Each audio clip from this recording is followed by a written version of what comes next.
menuliskan Al-Quran, menerjemahkan dalam bahasa Melayu, bukan dari Riau, bahasa Indonesia diambil dari bahasa Melayu Riau, tapi justru namanya tertulis di depan saya.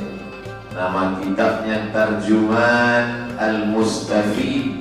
Terjemah Al-Mustafid bagi orang yang mau mengambil manfaat faedah. Tarjuman Al-Mustafid, terjemah bagi orang yang mau mengambil manfaat dan faedah. 30 juz dibolak-balik oleh Abdul Ghafur yang merobak namanya selama 6 bulan selama di kota Makkah Al-Mukarramah. Snow Horground. Dia tengok apa ini?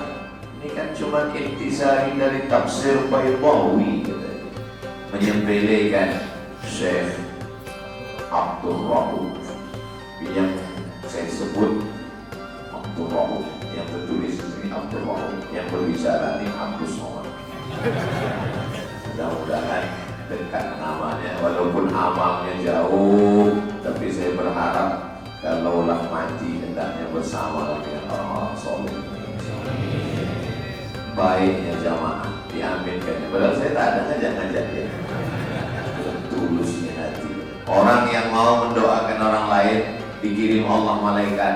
Apa kata malaikat? Amin. Kabulkan doa orang ini. Walaka misluh, kau dapat yang sama seperti yang kau aminkan. Itu maka kita disuruh selalu mendoakan orang lain. Kalau kita sendiri mendoakan diri kita mungkin tak tulus, tapi kalau ada orang lain mendoakan kita pasti tulus. Kenapa? Tak ada kepentingan, karena dia mengeluarkan doa dari mulutnya karena ketulusan. Padahal yang saya doakan tadi, saya dengan Syekh Abdul Rauf ingin bersama di surga. Jamaah dengan tulusnya berkata amin, kata dia. Maka kata malaikat, kau pun ikut juga, walaupun mungkin kelasnya agak